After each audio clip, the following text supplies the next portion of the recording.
It's good to see everybody. It's been a little bit too long.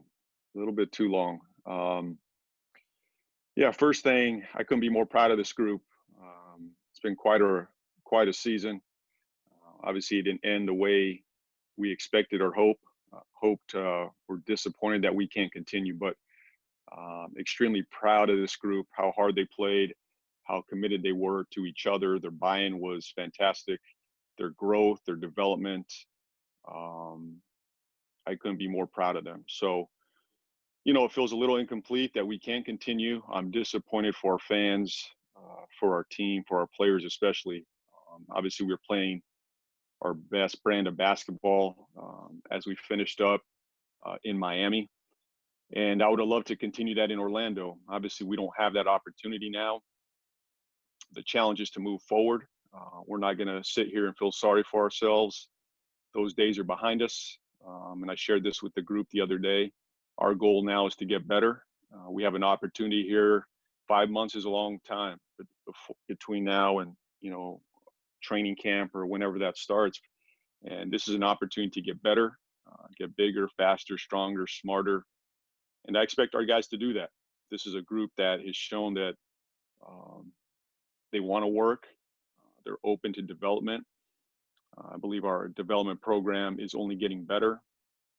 And so my job now is to really move the group forward and get creative. But I'm extremely proud of our group. The win at Toronto, the home win against Houston, at Miami. Couldn't be more proud of how this group, came together, how they fought. They never died. And, I think we set out. I think I've shared our pillars throughout the season with everybody on this call. I think everybody's aware of that. We talked about competing number one, and we did that. We were an extremely competitive group, played the 12th most clutch games in the NBA, won the most one-possession games in the NBA. And that's probably one of the areas I was most surprised about, was just how we competed down the stretch in these close games. I mean, to be third in efficiency offensively in that stretch, first in effective field goal percentage, first in three-point percentage in clutch games, speaks to our players' commitment to getting better, their belief in each other. And so we're going to continue to grow. 17 games is a lot. I mean, to lose 17 games, that's 20% of our season. So we can't get that back. All we can do now is move forward and get better from here. Obviously, we'll put a plan in place for each player. We've been in touch with them on that. But hopefully we'll be back together very soon. With that, fire away questions, and appreciate everybody's patience with us this season. Cool. Thanks, Coach. Let's go to Matt Harris and then Rick. Hey, Coach, appreciate your time. We've seen Terry and Nick Batum among the guys that were out in Charlotte peacefully protesting. Just curious, what has the tone of conversation with Hornets players been like, and what is your message to the guys about using their platform and using their voice during this time, this juncture in our nation's history, to fight social injustice and racism?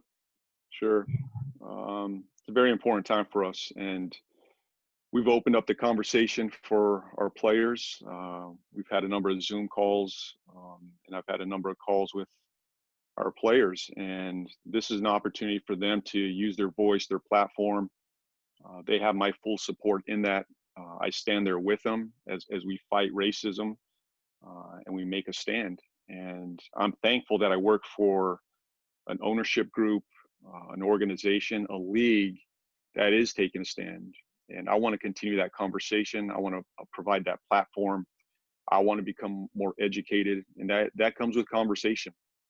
We've had a number of these conversations already as a team, and we support them fully. But not only do we want this to be now, we want this to be sustained, and we want to keep this moving forward throughout, the summer and next season. And we want to bring action in helping our community. So, I guarantee that I'll be a part of that. And obviously with the Coaches Association and the NBA, I think we're making a pretty big stance right now, and we're working on our plan moving forward.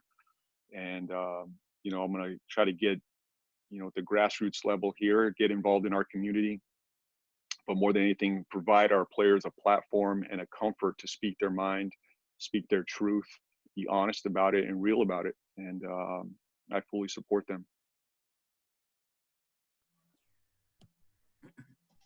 Thanks. Let's go to Rick. Hey, GB, during Mitch's call, he talked about trying to mitigate the long layoff. And he said that ideally, he'd like a situation where you get to spend the same, 5-6 weeks with your team as a group that the 22 teams in Orlando are going to. Have you given much thought to how you're going to mitigate this extended layoff? And do you have any specific thoughts in mind about what to do about it? Yeah, Rick, I mean, obviously the number one thing we're missing right now is live competitive action. That's, to lose 17 games of live competitive action, that's hard to replicate, in a summer environment, a typical summer environment. So we got to get creative. Obviously the league is looking at it, our association, Mitch is on it, looking at ways to get our guys in a competitive live environment, 5-on-5 basketball. As you know, it's tough enough to get our guys to play in the off season as it is. Now, with 5 months off, having already been off for 3 months, that's my biggest worry is how to get these guys live reps. A lot of our player development, as you know, Rick, it's, that live, there's nothing like those live reps. You need those live reps to grow and develop and get better. You gotta feel success, you gotta feel failure, and all that happens in that live environment. So we're gonna have to find ways to get creative in that. Our guys will do that a little bit.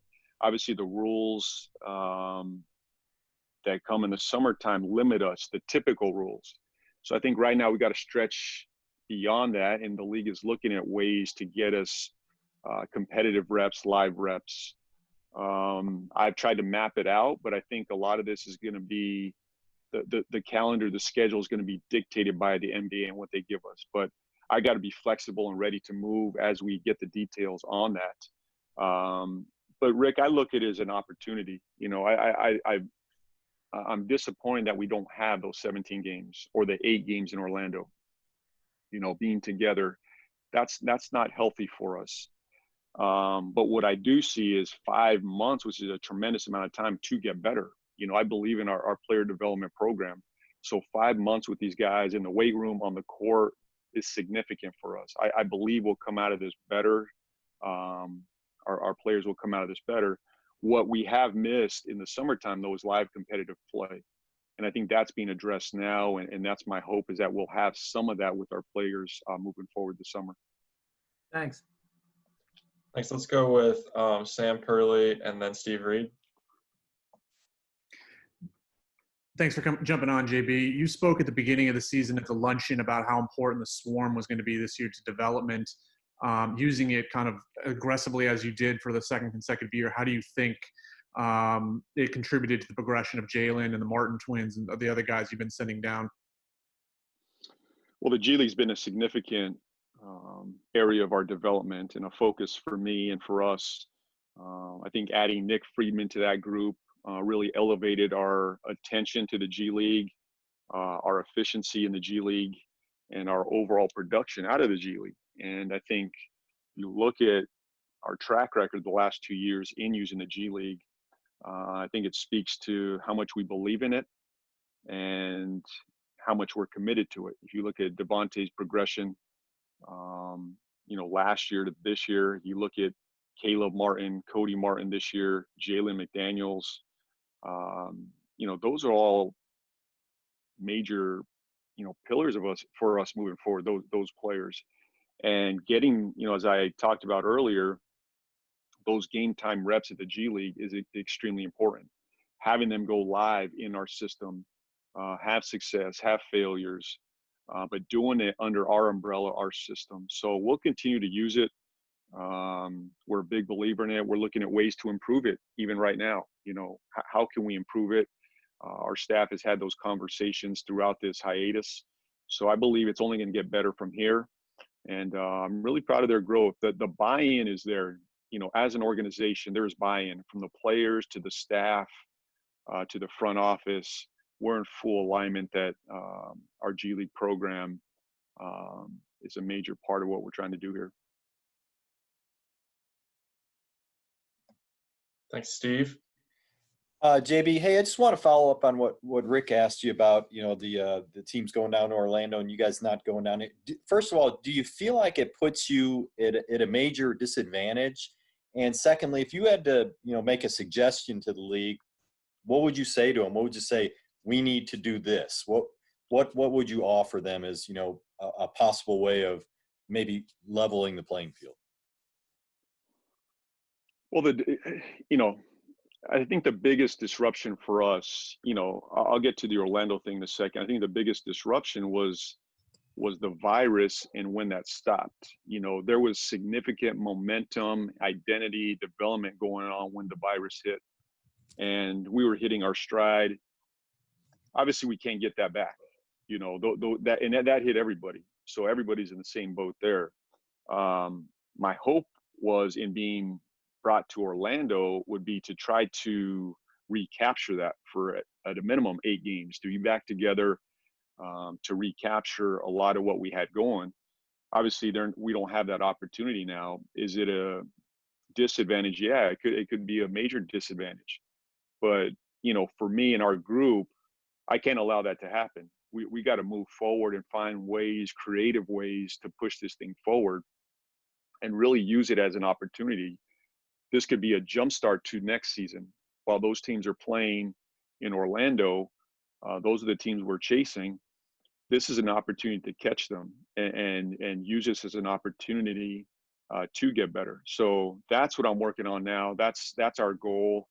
I can't do anything about the Orlando thing now, but what we can do is move this group forward. To your second question, what would I advise? Yeah, I think we, as a group, as an organization, we'd like a similar time frame to what they're getting in Orlando. The amount of time that these teams are spending with their teams and their players and their coaches as a unit, we believe we should have the same.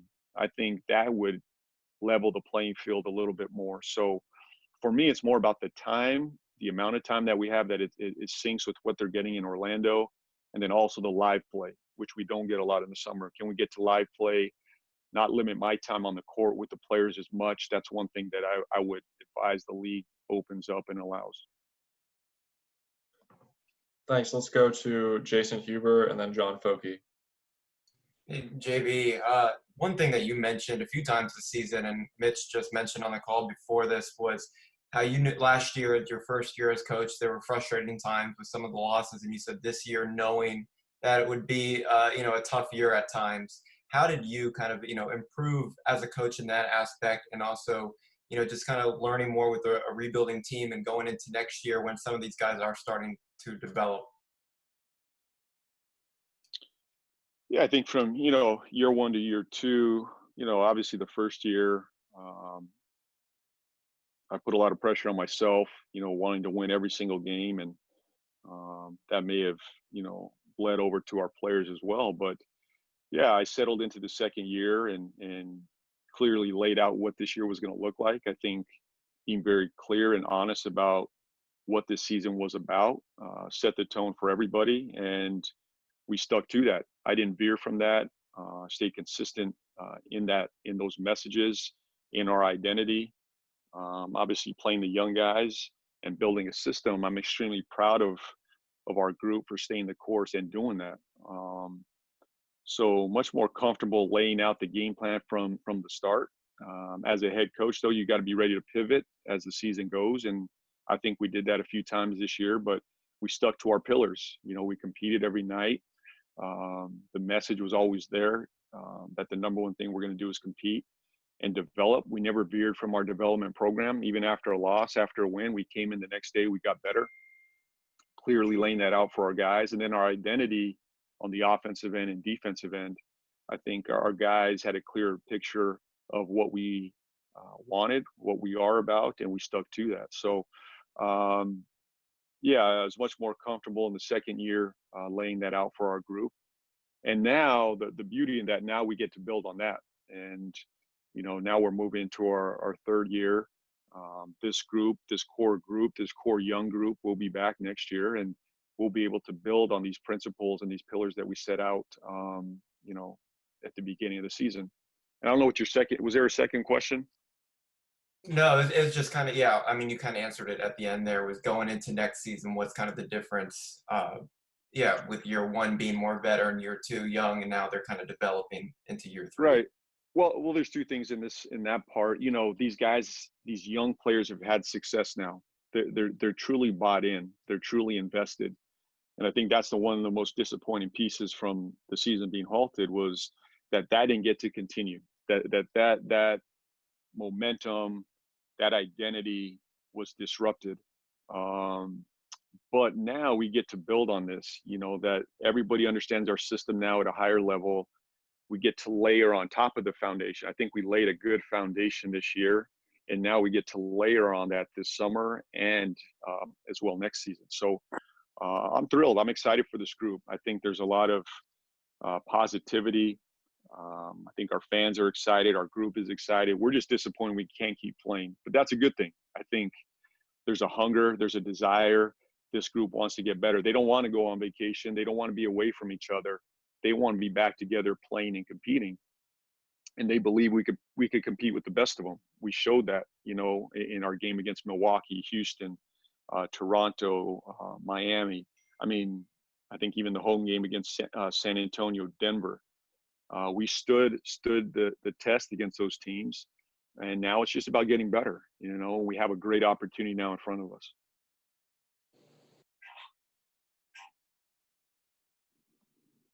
John?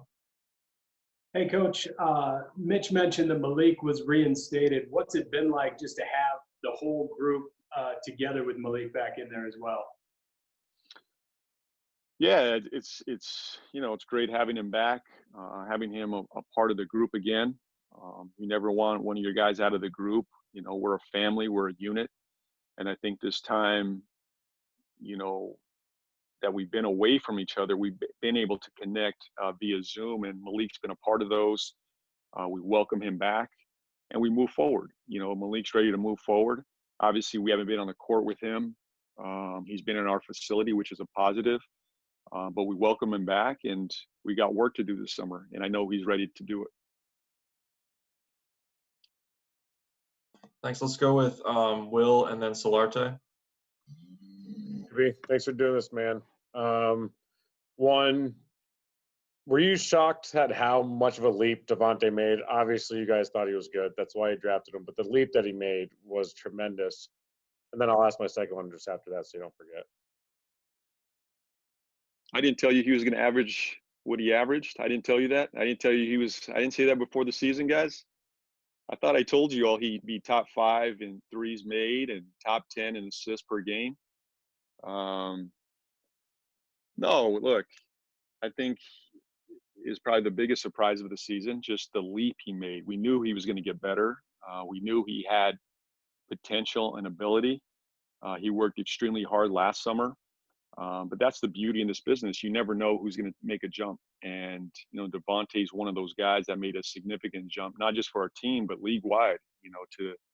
He was number 1 in increase in scoring, 13.5 points. The 3-point made was incredible, and then just get invited to the 3-point competition. That was significant.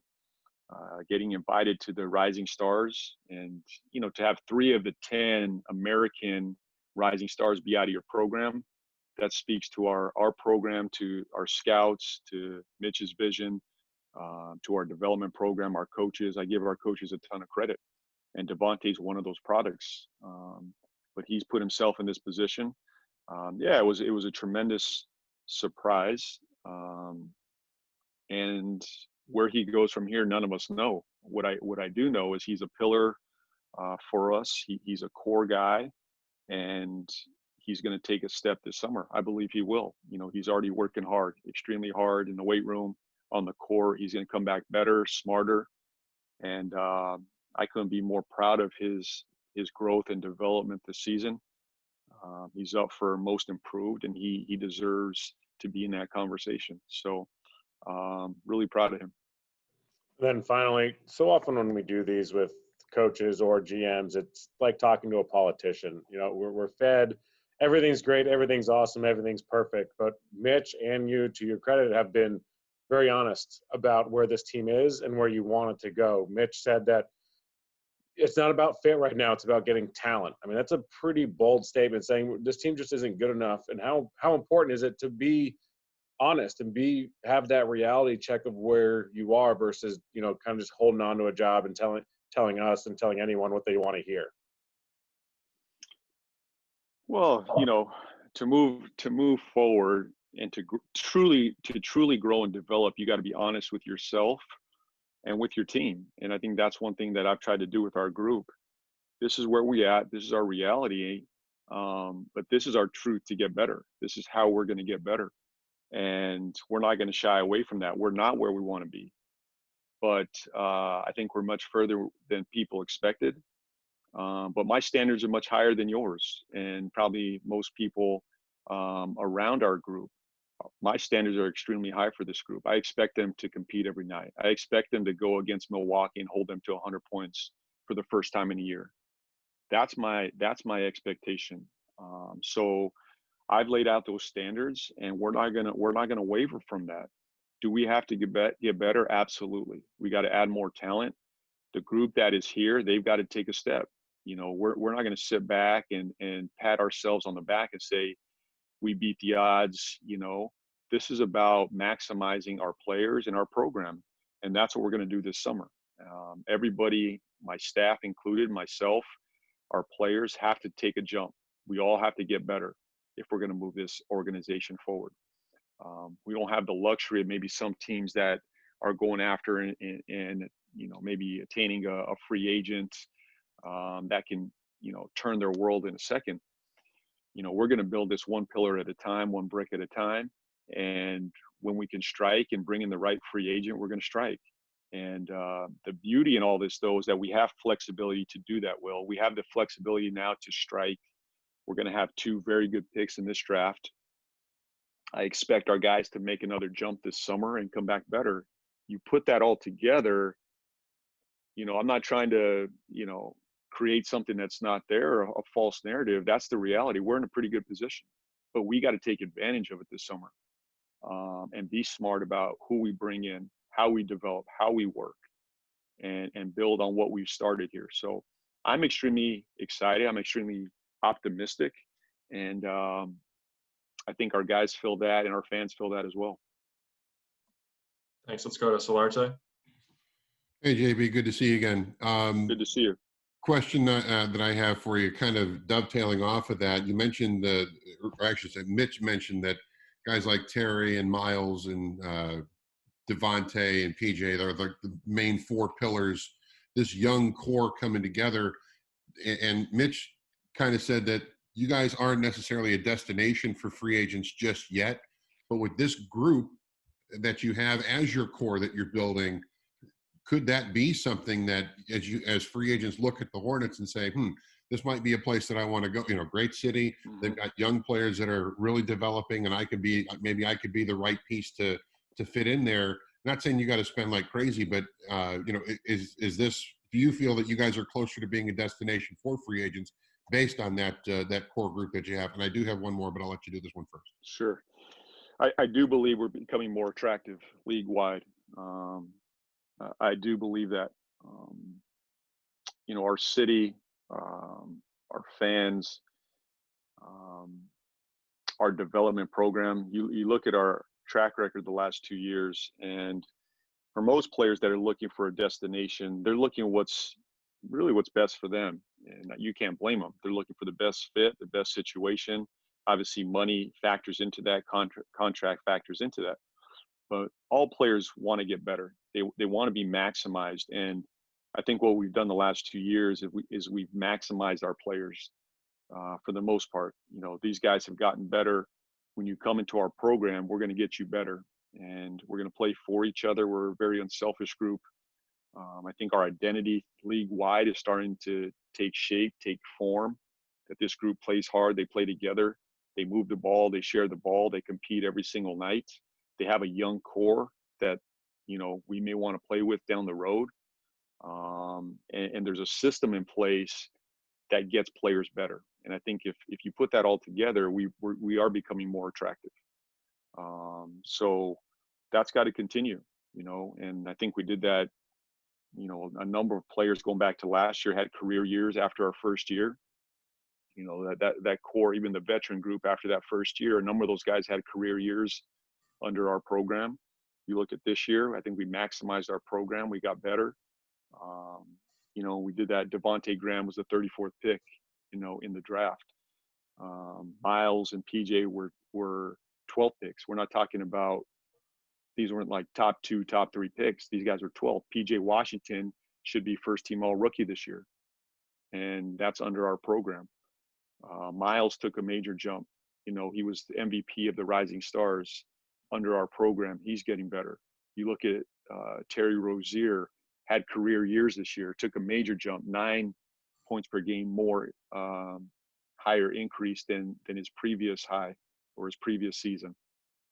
The Martin brothers taking a step. Jalen, you put this all together, to me, it's more attractive if I'm looking for a destination. And so I think that's a positive for us.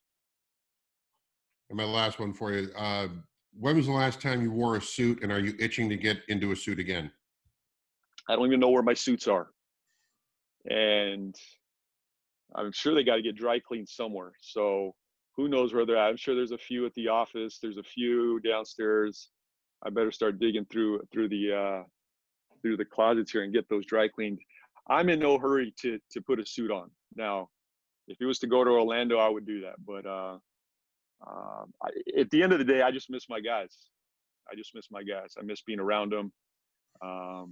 It's like a parent watching your youngsters grow, and now you don't get a chance to be around them and see them growing anymore. So I miss them, and actually, I guess I can't wait to put a suit on. That means we're back to playing competitive basketball. Thanks, guys. Let's get to Richie and then Jack, and we might have to let Coach go after that. Hey, JB, this is Richie. You noted that your team was very good in clutch situations, having the best effective field goal position, I think the 7th best overall net rating in those situations. I do have a question. This is not a slight to Kemba Walker by any means, but now that he's off the team, do you feel like you were maybe more creative in late game situations, not feeling the need to kind of feed Kemba? Yeah, good question. I mean, I've studied this. Why were we so effective in those moments?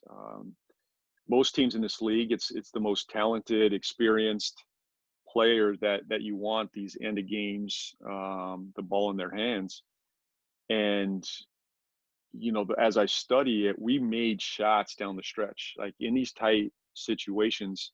Maybe that was a product of just being young and naive, and we're just going to go out and let it fly and not be worried about the moment. That's one factor, but maybe our guys were just ready to step up, and they weren't waiting for someone else to do it. They went and did it. And the one thing we did a lot this year is we worked on end of game more than ever. That's one area that we put an emphasis on is our execution in the game. We put an emphasis there every practice, every drill, opportunity, every film session. What do we want to look like in the game in those situations? And our guys were sponges. They ate it up. They got better in those situations. But we shot the ball extremely well. You got to give PJ credit, Terry credit, Devontae credit. Miles hit some big shots in the game for us. To be, first in the league in 3-point percentage in those clutch games, I think just speaks to, number one, their ability to shoot the ball, the poise that they played with, and trusting each other. I think that's part of it. Is back to your original question. I think this group was trusting each other. It may not be my shot. If somebody else has the open look, we're going to trust them. I'm not going to get it done by myself every single game. I'm going to trust that we find the right shot. And I think that's the thing, that we found the right shots in the game more than maybe we had done the year before. And so, yeah, I'm really proud of the group, how they stepped up in the game.